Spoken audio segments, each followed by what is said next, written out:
femmes travailleuses, des femmes résilientes qui, de saison en saison, décomprennent et cherchent quoi faire pour pouvoir se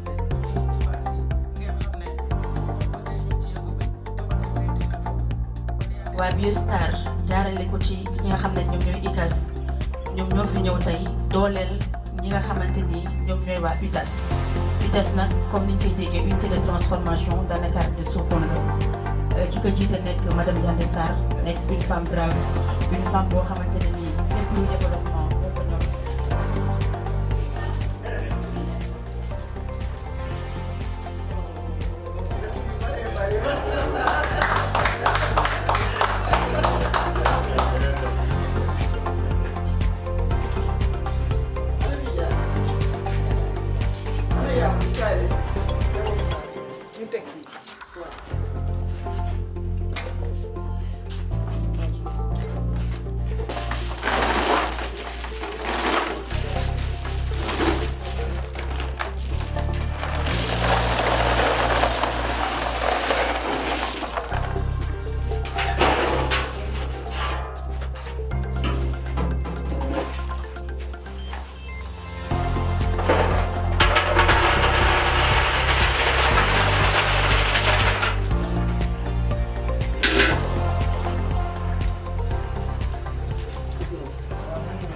ñun nag bu njëkk dañ daan tibb siwo bi rek sotti dañ daan xëpp di bëggantee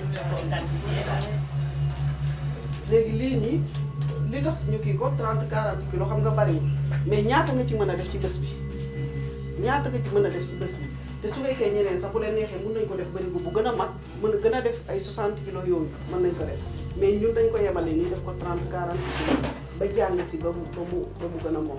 En voyant ces installations, nous ne pouvons que remercier le projet Biostar, puisque ça va aider les femmes transformatrices.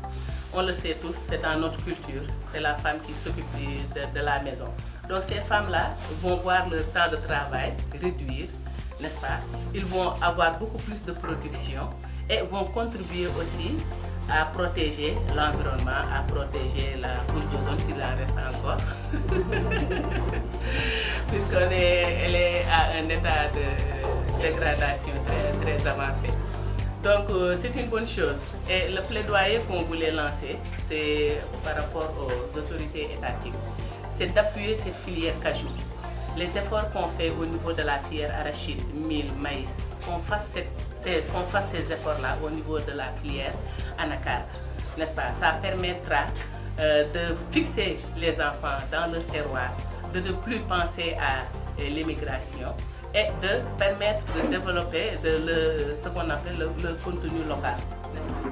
Donc en venant à cette journée, à cette cérémonie de remise d'équipements pour la bioénergie, nous remarquons que Biostar est en train de solutionner un souci majeur du maillon de transformateur, qui est le coût de l'énergie et la contribution à réduire l'émission de gaz à effet de serre. C'est un projet qui a pour objectif de produire de la bioénergie destinée aux PME de transformation agroalimentaire, qui vise deux objectifs.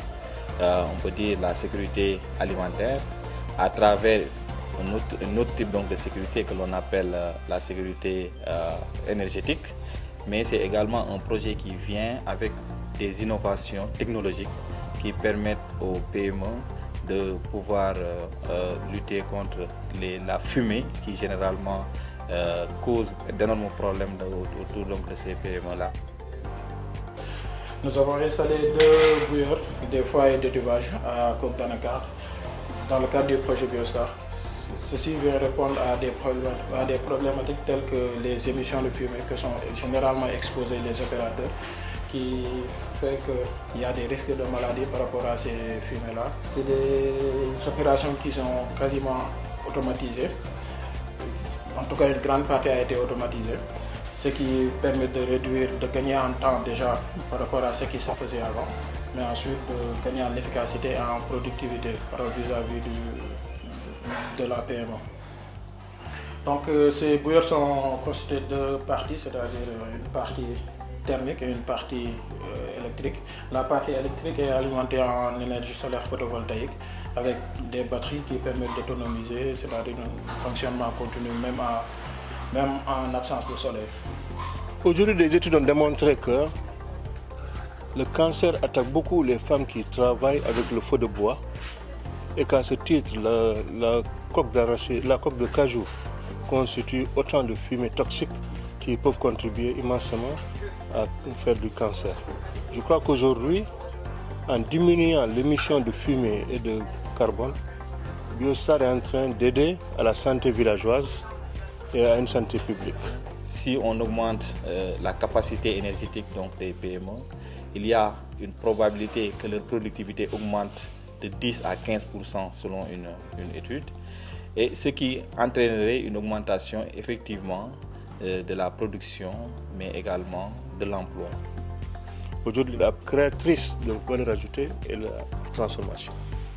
Nous sommes très fiers aujourd'hui de voir que Yann Dessart, avec son structure UTAS, sont en train de montrer le chemin qu'il faut suivre pour qu'il y ait plus de valeur ajoutée au Sénégal, plus de richesse et plus d'emplois. Sur la plateforme Biomasse Énergie à l'Université Gaston Berger, on a conçu une première version de ces foyers qu'on a pu tester. Et évidemment, il en est ressorti des résultats bons et d'autres moins bons. Donc, par exemple, au début, la machine était trop haute et les femmes ne parvenaient pas bien à la manipuler, donc on a réduit la taille. Ensuite, on a travaillé avec des équipementiers sénégalais de Dakar, de Thiès, de Saint-Louis pour concevoir des versions de ces foyers qui soient plus durables et qui soient fabriqués avec des moyens locaux, qui soient reproductibles au Sénégal. Et cet atelier a donné lieu donc aux 2 foyers que nous avons installés chez UTAS ces dernières semaines. Donc un foyer en briques et un foyer en argile. Donc ces 2 foyers, leur avantage c'est qu'ils sont construits avec des matériaux et des compétences locales au Sénégal. Et ils sont très robustes et très durables. Donc, et aussi peu coûteux, moins coûteux qu'un foyer tout en acier. Le but, c'est qu'à terme, les acteurs du secteur bioénergie au Sénégal puissent être indépendamment du CIRAD et du projet. Donc nous, on a conçu ces foyers, on arrive dans les entreprises et on forme les opérateurs à s'en servir, à les entretenir, à faire la maintenance. Et on travaille également avec les équipementiers locaux donc pour qu'eux-mêmes puissent fabriquer ces foyers en accord avec leurs compétences et leurs connaissances en local. Donc à terme, c'est un marché qui va pouvoir s'ouvrir avec des équipementiers locaux qui produisent ces machines et des opérateurs locaux qui les utilisent, et qui les entretiennent et qui les maintiennent. Donc un des volets du projet Biostar, c'est aussi de mettre en lien et de mettre en contact tous les acteurs du secteur de la transformation de l'anode anacarde, du secteur bioénergie, pour que tous travaillent ensemble en synergie.